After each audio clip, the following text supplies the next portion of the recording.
Welcome to another edition of What the Fuck Happenings here in Mendham. Yes, hasn't been much, of course, which is sometimes good. Not much changing. But stuff is in the wind. So, eventually, whatever, 2x4 will come flying through the wind and, do its damage. But, as summers go, pleasant enough, and as aggravations go, just not too many of the big nature. So good for me anyway. Who cares? I barely care. Anyway, so the subject will be something like your life is just a big fat piece of fake garbage. You're just a program machine, and you are just worming through kind of a contrived environment of antics. I'm human, I'm wearing a green shirt, and it's just stupid shit, just all the stupid shit we do. Oh, my hair is funny, or some kind of bullshit that we concern ourselves with.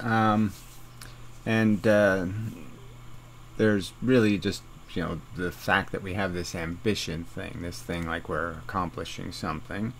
And then we have the negative side to that ambition, which is, ooh, it's a lot of work to win a gold medal or something, and I don't want to do all that work. And or it's scary because you can get hurt doing some risky thing or something.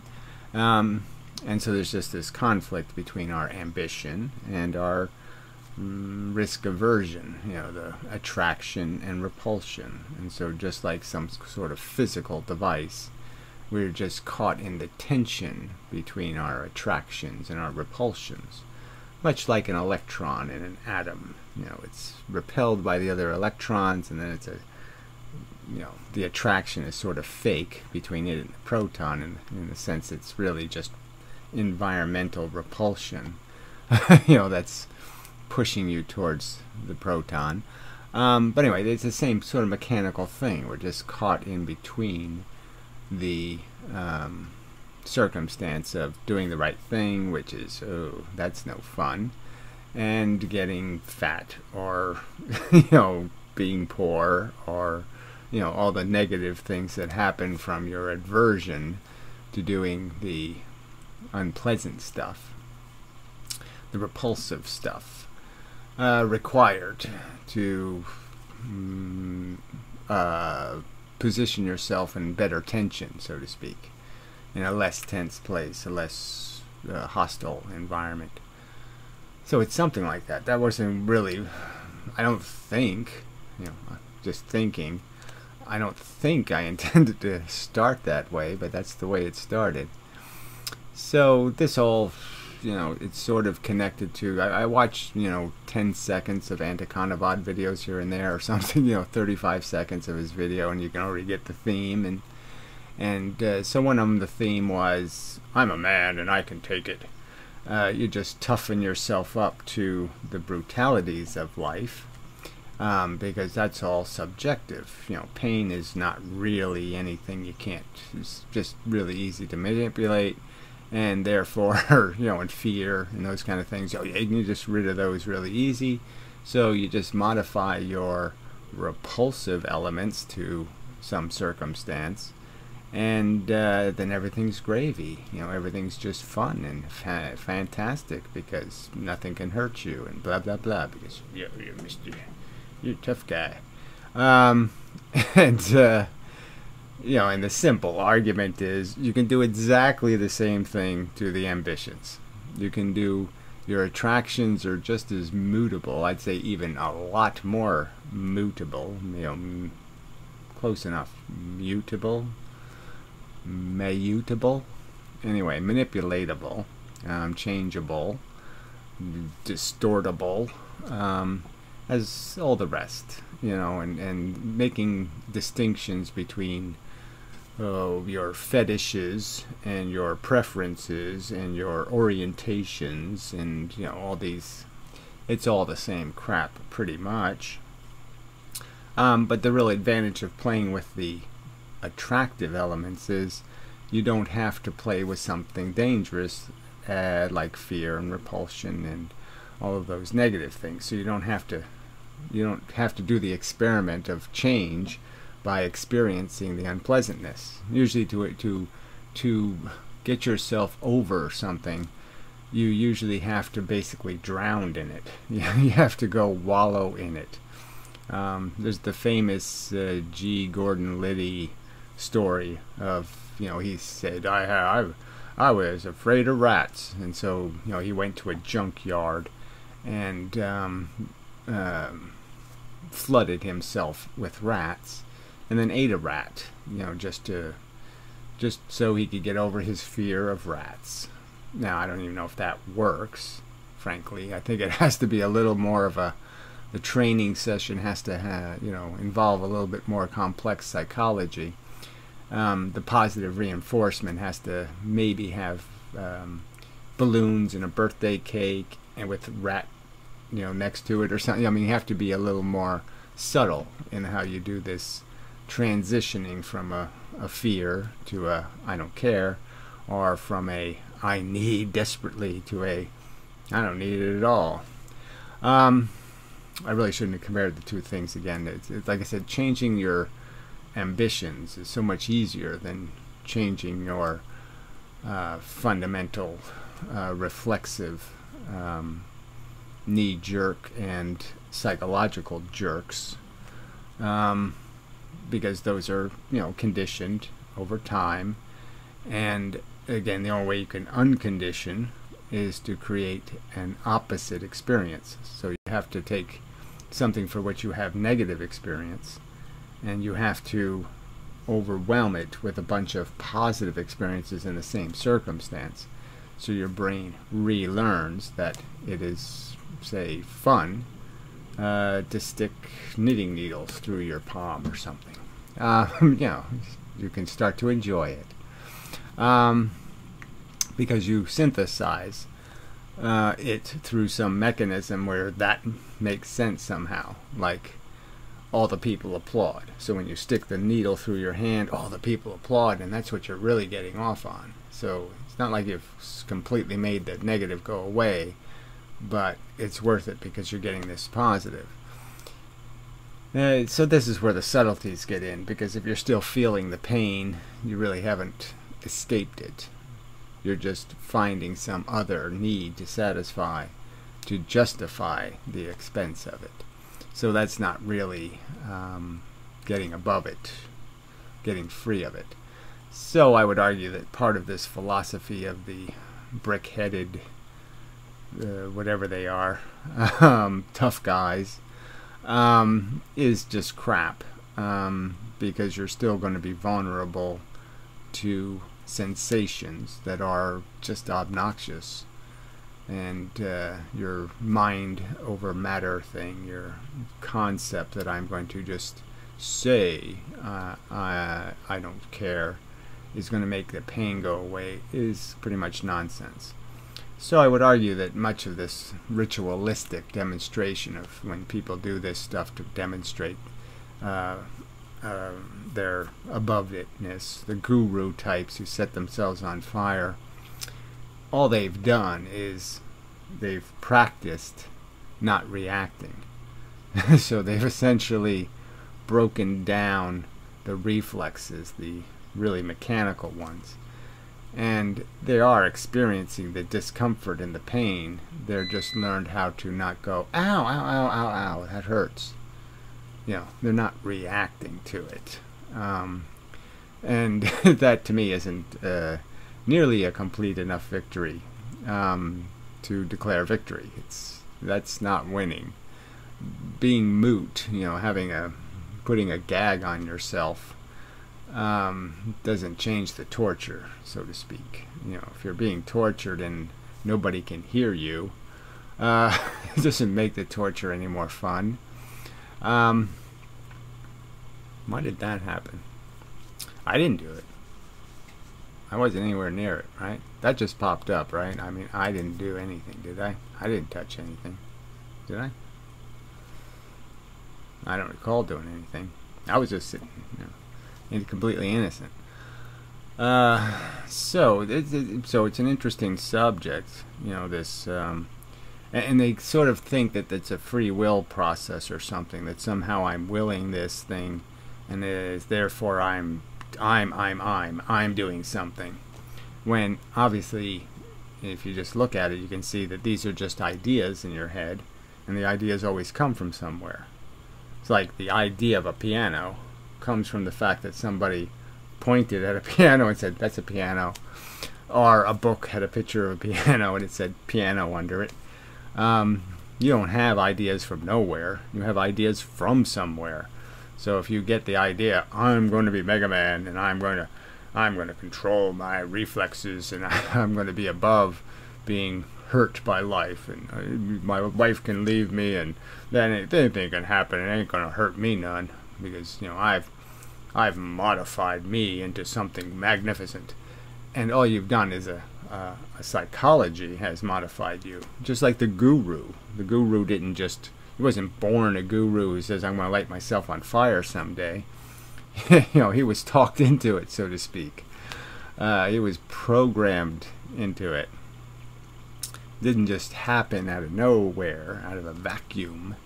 It happened out of a bunch of bullshit, a bunch of philosophy that somehow made this make sense. That you're not only demonstrating how cool it is to be a guru, but you're going to get an immunity ticket, and you won't have to come back as a goose, a silly goose. You won't have to come back as one of those. You won't have to come back as a silly anything anymore and play this stupid chasey game of bullshit. And he bought it. Everybody buys some sort of stupid fairy tale about this existence, and they buy it. And so they do it, and they feel accomplished. Yes, new smoking device. Sent by Elvis. For the people who know who Elvis is. I don't know how much notoriety he wants or blame. It's very nice, all electronic, all this fancy stuff, but of course it doesn't work right. So to use my good tank, I have to stick a piece of paper in it. It's just, whatever. Technology way over engineered. It's supposed to just deliver electricity to a coil. That's all. You press the button, electricity coil. And instead it's telling me, your house is too warm, the humidity level is too high, there's too much dust on the floor. It's this naggy little bitch. I think they just ought to outlaw error codes. I'm completely disinterested. I don't care if something's wrong. Just do your job. Push electricity into the fucking coil and shut the fuck up. That's how every device should work. It just really don't whine to me, you stupid piece of technology. Just do or do not do, but don't fucking talk about it, you stupid piece of shit. It's really that annoying. It gives you all kinds of recommendation.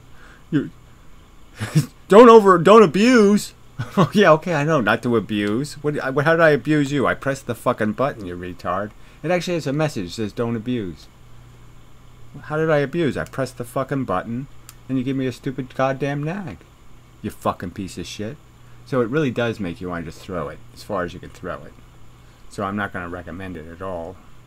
It's called Smoke, and it's alien. But it's a piece of shit. Can't read Ohm's worth shit. So don't buy one. Very nice, very stylish, very... I'm a smoking device. But it's a piece of shit.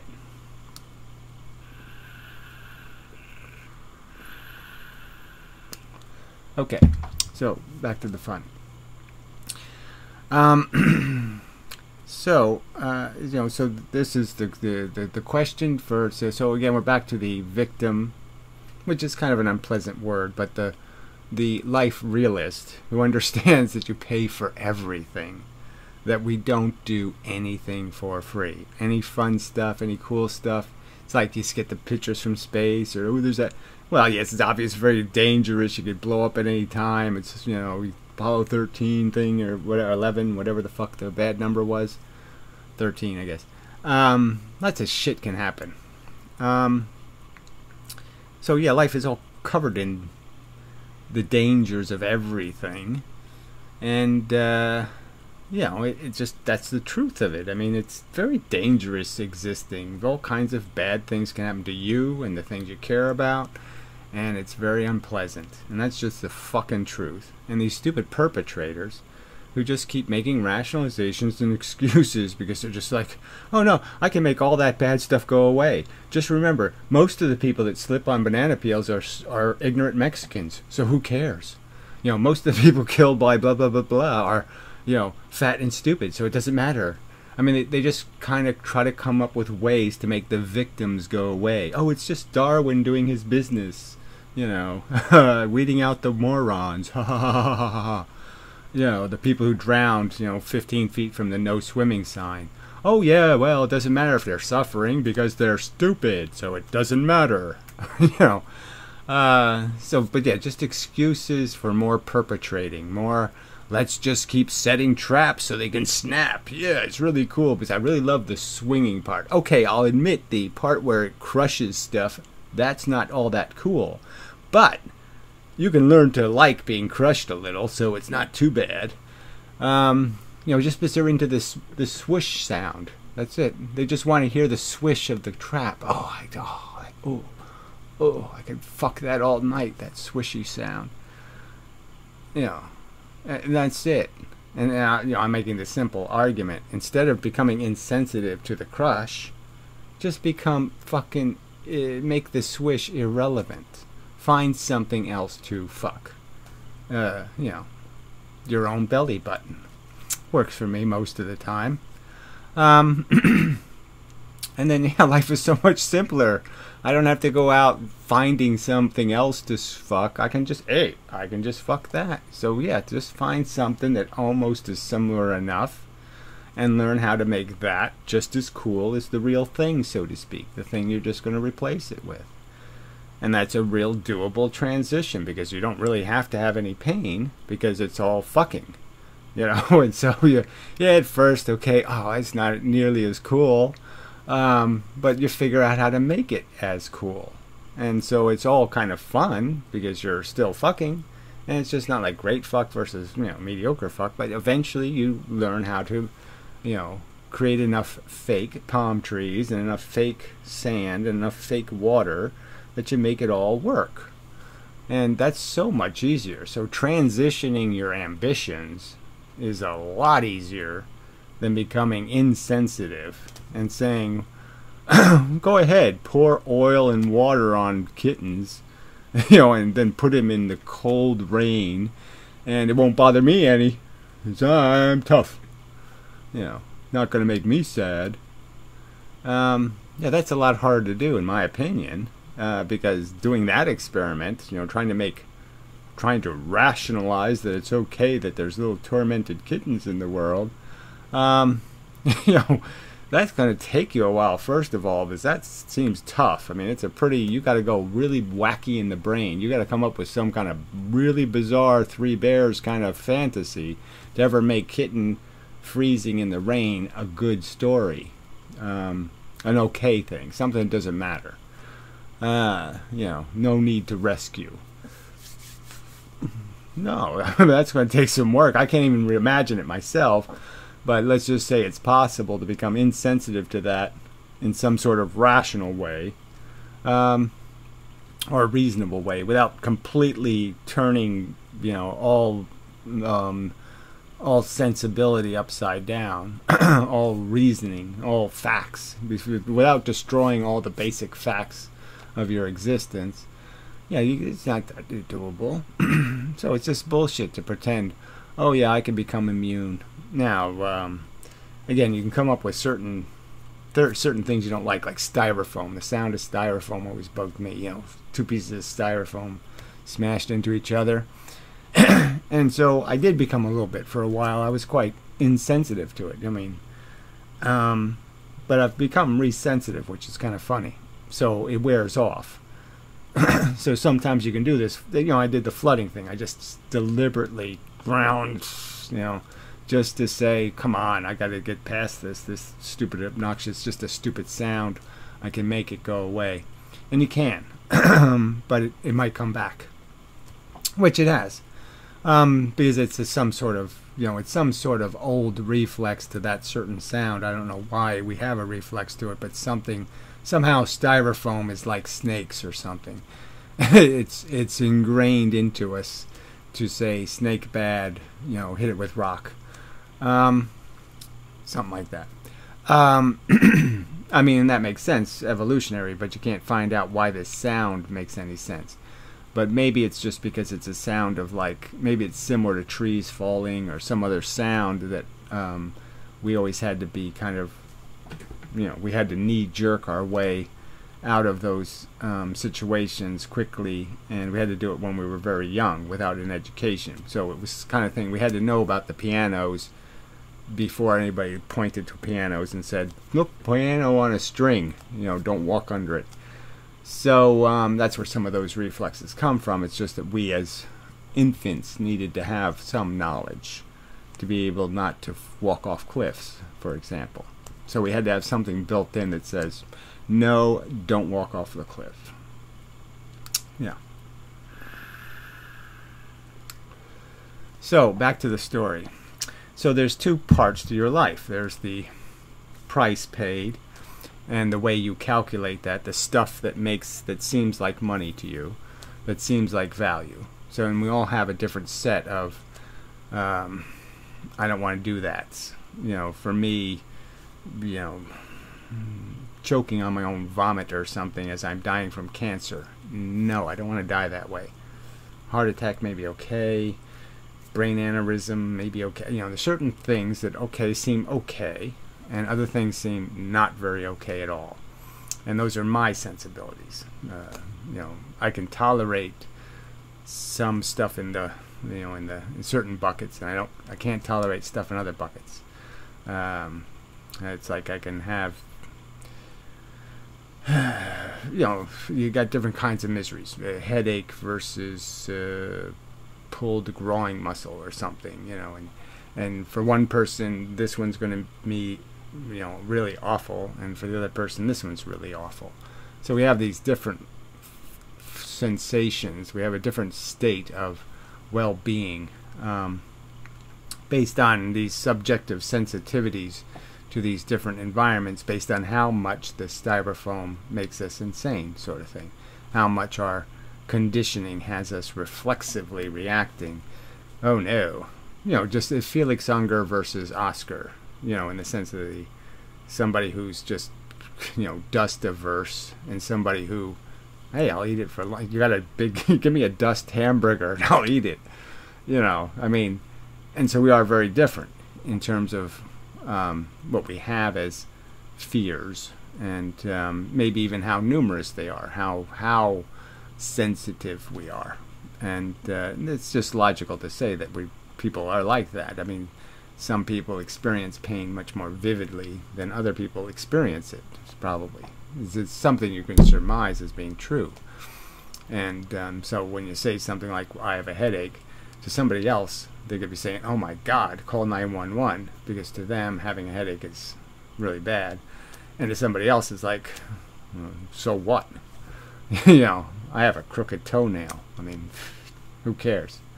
So that's what gets in the way in this conversation, is that we really don't have the same kind of valuing engine. We value different things.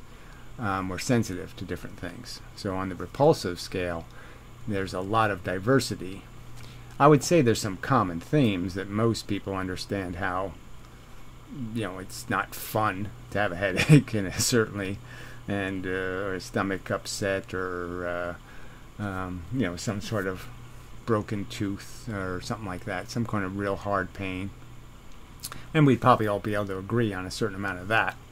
But then when you start getting into the mixing and the matching, is where all of a sudden the $2 Canadian equals $15 British or something, and $6 American. I mean, all the translations don't work anymore, and we have a hard time appreciating each other's pain or feeling it, imagining it, because yeah, it's theirs, it's not ours. The fear is theirs, the apprehension, the repulsion, they're theirs, not yours. And so it becomes hard for us to have a conversation because we don't have a common language about value. And then likewise, you can turn this into the ambition thing, where you see these people who are just desperately ambitious. And you're like, what are you going through all this shit for? So you can have a trophy on your fucking mantle? you know, you know, can't make any sense to me, sorry. You know, why are you having kids? So you can do a very risky experiment where all kinds of horror can happen to them, and it's going to be your fault. And you're responsible for them for essentially forever, because everything that happens to them is pretty much something you prescribed. And you know, worry, worry, worry. You know, this looks like a lot of worry to me. So let's say you've eliminated worry from your conceptual capacity. You just couldn't be bothered with worry because you have some myopic, you put your blinders on that just say, don't see any possible danger, you know, just deal with the blood in the guts as it happens. And there's certainly just a ton of people doing that. And some of them like it. They think that's fun, being a paramedic, you know, showing up and the person's all squirming and going, ow, ow, ow, ow, ow, ow, ow. And they enjoy it. You know, they enjoy, yeah, that's pretty funny. That asshole's in some really good pain. Yeah, I don't get it. I don't even come close to getting that shit. You know, the sedacious, the sedacious types, the sadists. Anyway, so where was it? Yeah, so they have all these dopey ambitions, like, well, I'm accomplishing something by creating these people who are going to forget who the fuck I was anyway, and then they'll just go into the world and make more messes that'll be my fault. You know, so somebody thinks that's fun. You know, that's a great adventure. You know, that's like going to Disneyland. No, I just can't. You're just like, no, that's going to the double dentist. You know, I mean, it's crazy. You know, it doesn't make it. The dentist cubed. It's not even close to a good time. You know, and so anyway, so which ones? You know, again, when I'm talking about this, I'm talking. Okay, so you can understand that most of your sensate repulsions are a lot simpler. You know, there's not an elaborate story involved. You don't have to have a whole elaborate story before you all of a sudden become afraid.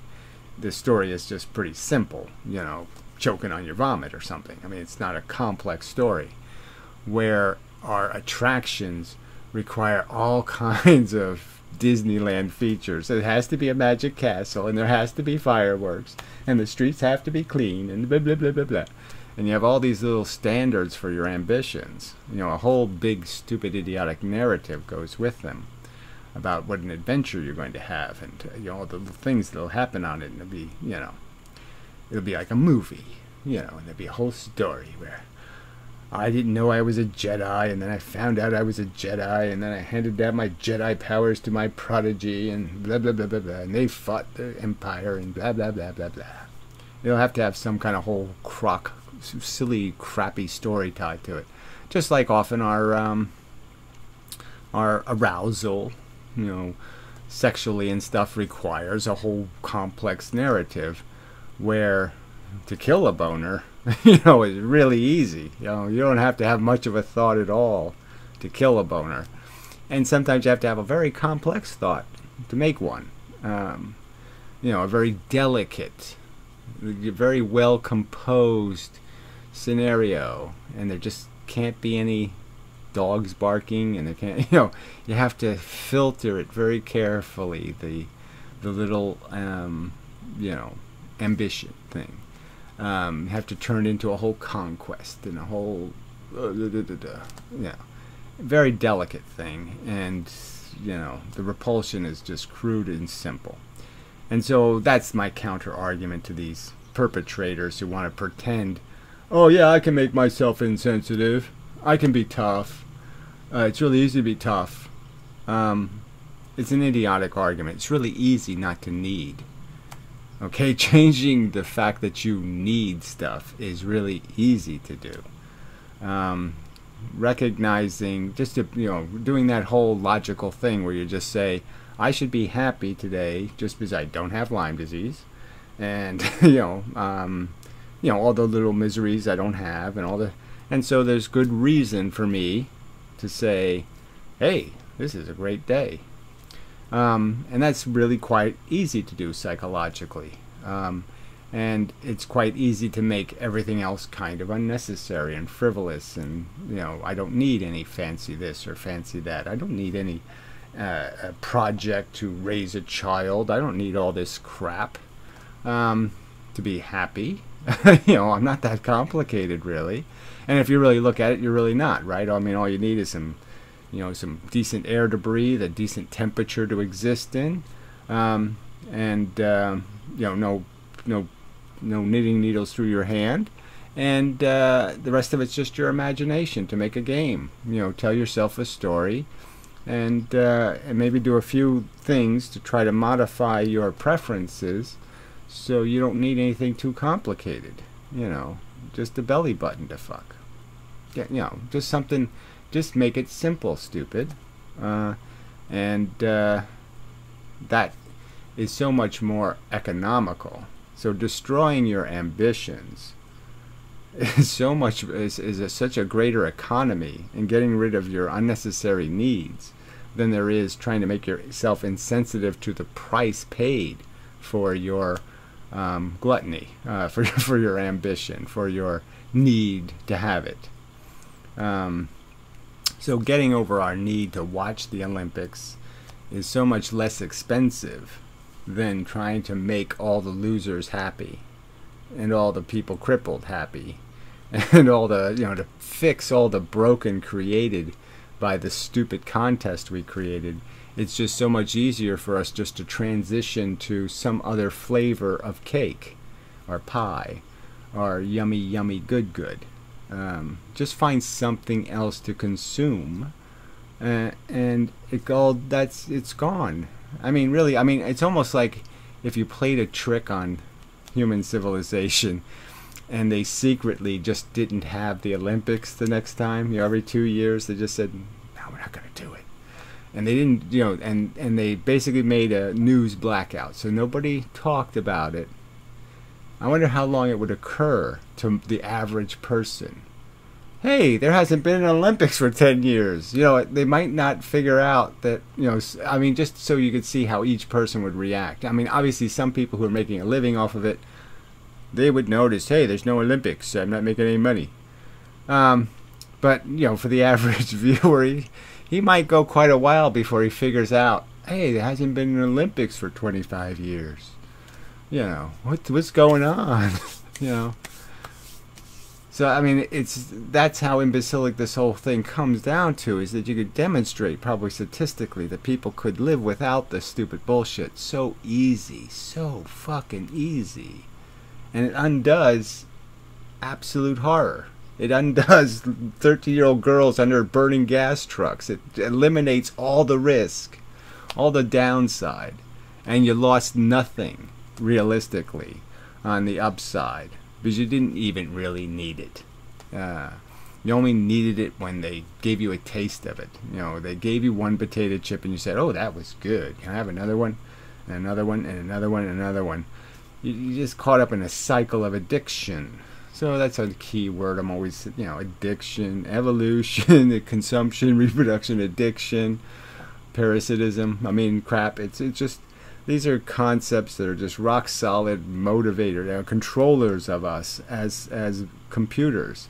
And here we are capable of talking about it and thinking about it and saying, hey, we're being gained by crap. Crap is controlling us. Let's de-crap. Let's get free of the crap. Let's step out of the crap. Let's not live in crap. And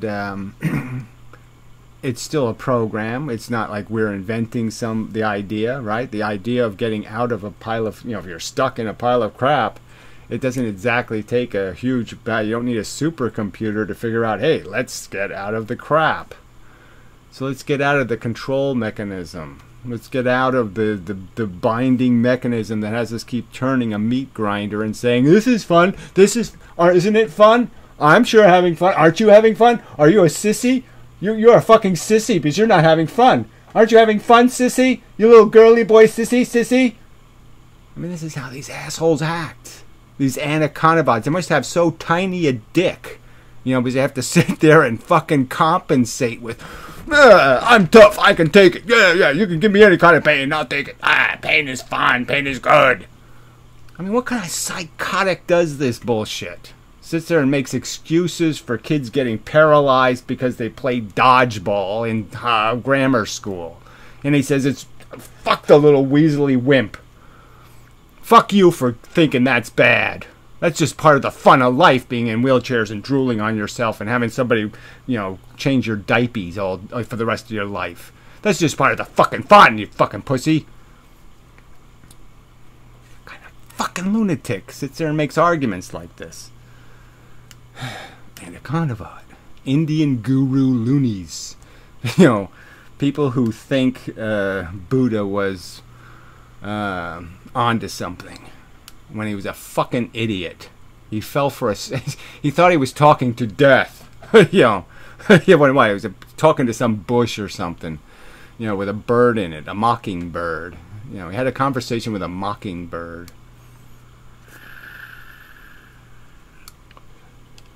Ugh. And even the values in Buddhism, again, the key value is you can escape. And leave everybody else behind to be tortured. It's like if Christianity had a thing where if you screwed over your neighbor, you could get out of hell. If there was some way where, you could get out, but you left everybody else behind. And if Christianity gave you some kind of gimmick like that, oh yeah, you can escape hell, by being an insensitive cunt. It's okay it's me, I'm important, I should get out of hell. Fuck them, they're idiots. Just sitting, you just can't get more depraved, okay, in terms of having the values of a crocodile. So all of this intelligence, all of this, we can do philosophy, and we can get in touch with our reality and the universe and the world, and we're Buddhism, and it has the values of a crocodile. At the end, it just pretends to give a shit, and it's really just a crocodile. It's gonna fucking chomp your ass, so you're just being duped. The crocodile has figured out how to talk a little bit of bullshit.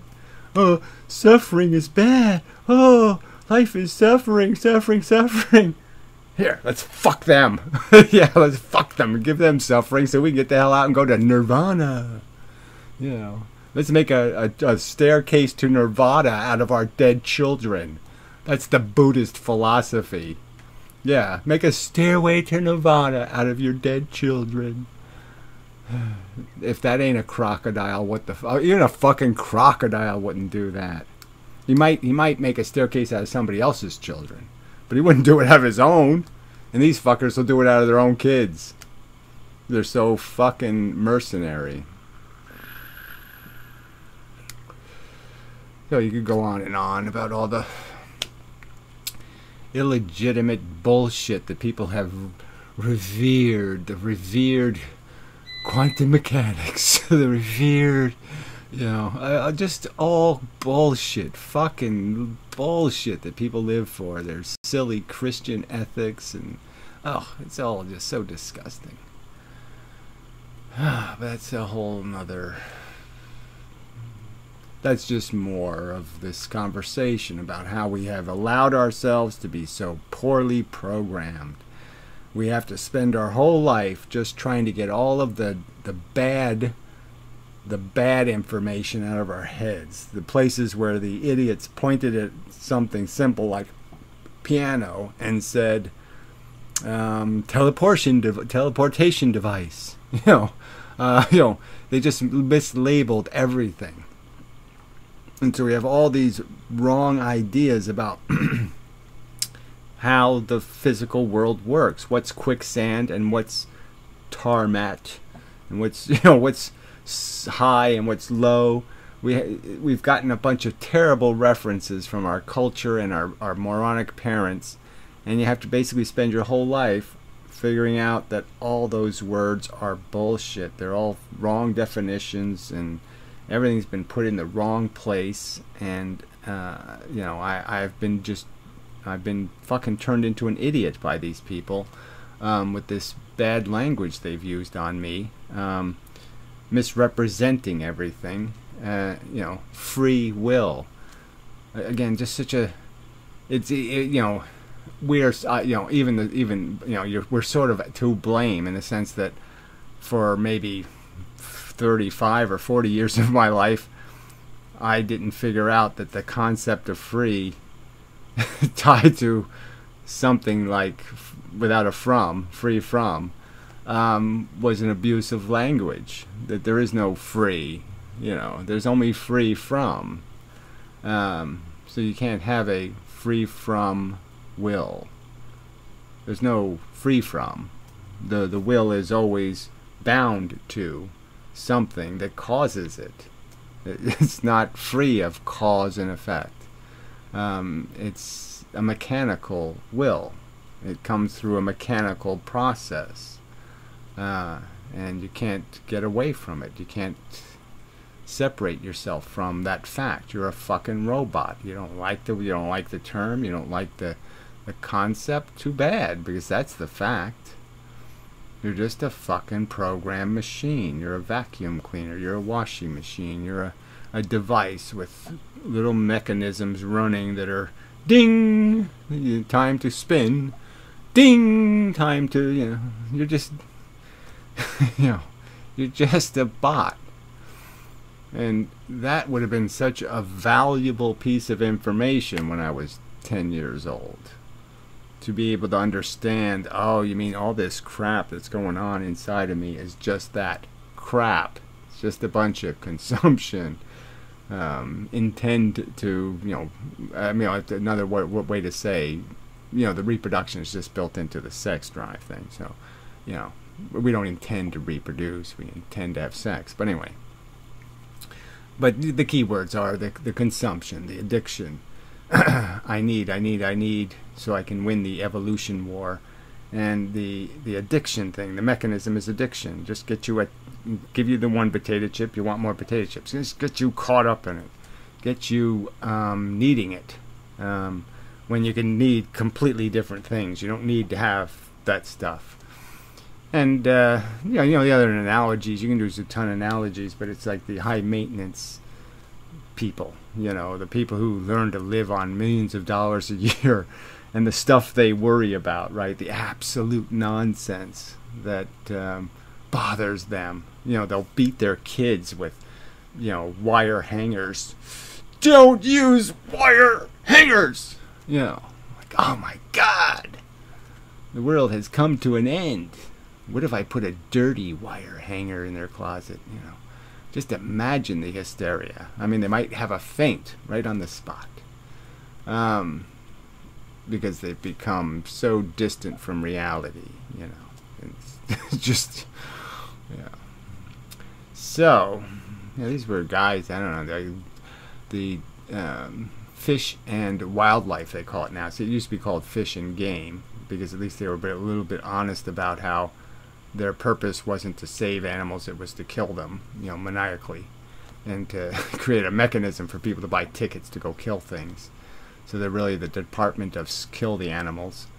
And now now it's just like they're trying to say, no, we want to save enough animals so we can kill them all the time. Every year we can kill them. So really they're the organization that protects enough of the environment so there's always something to kill. So there's always something for somebody to kill. And so they look like do-gooders, but they're really just farming for the sadists. They're just creating a good sadist fun park.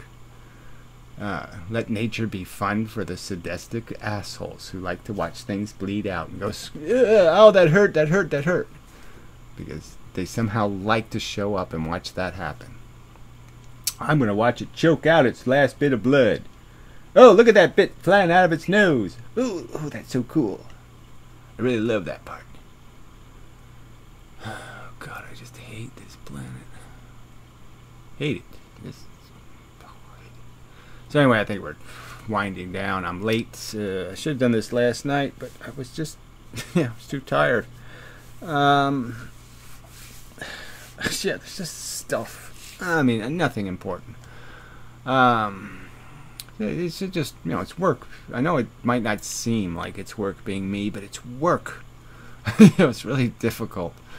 And don't give me that crooked head face thing. It is. I'm telling you. But yes, that's, I look at the world and that's what I'm like, what? It's upside down, right? I can't turn my head upside down though, but it's upside down, right? You assholes are living in upside downia. You don't even have a fucking clue what's going on. Yeah. So, and I think that's just the truth. So, yeah, I think it's enough.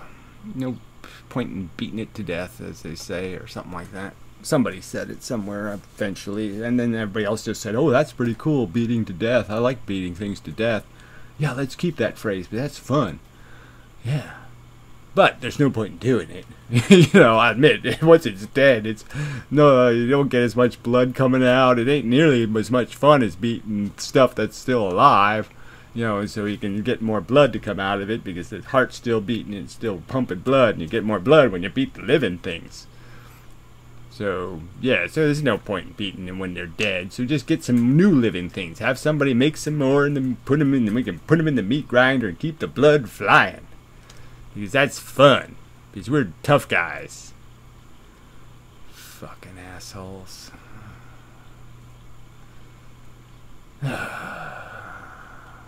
My brain just thought of killing everybody with a wet kitten.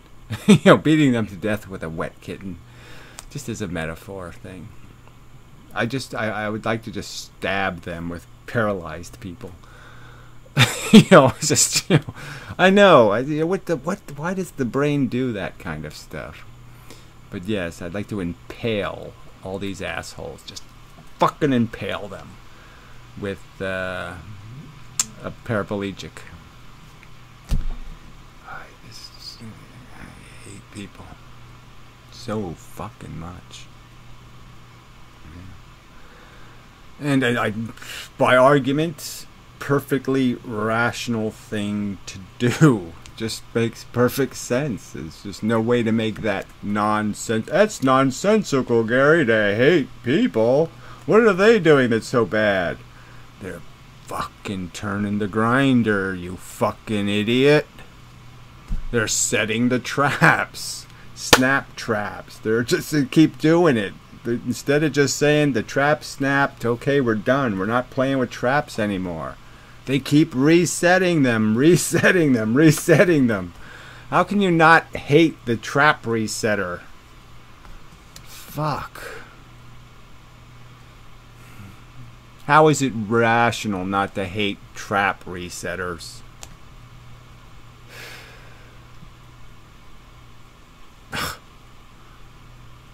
Whatever, rhetorical question. You're probably too stupid to come even try to answer. You just drool on the question. Fucking idiots. Alright, anyway. That's enough. Probably. In most cases, the Surgeon General recommends not to, blah, blah, blah. So, yes, we're right at the right amount. If I do any more, somebody's going to recommend I didn't do that. There. That's a fairly good rationalization. I could do more, but I just don't feel like it. So I'm not going to. Yeah, that's a good enough reason.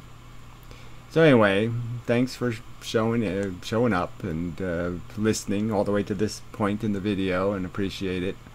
And I am still, like I said, the wheels are turning. I'm trying to come up with a way to be a better me, more powerful, more controlling of fucking human psyches. but I haven't thought of one yet. But I'm working on it. All kinds of drawings and diagrams. Look, it's right here, sitting here. Drawings, diagrams, all kinds of drawings, diagrams. I'm working on it. I am working on it. Anyway, till next time, and such. So forth and the whatnot. Till then, next time, such.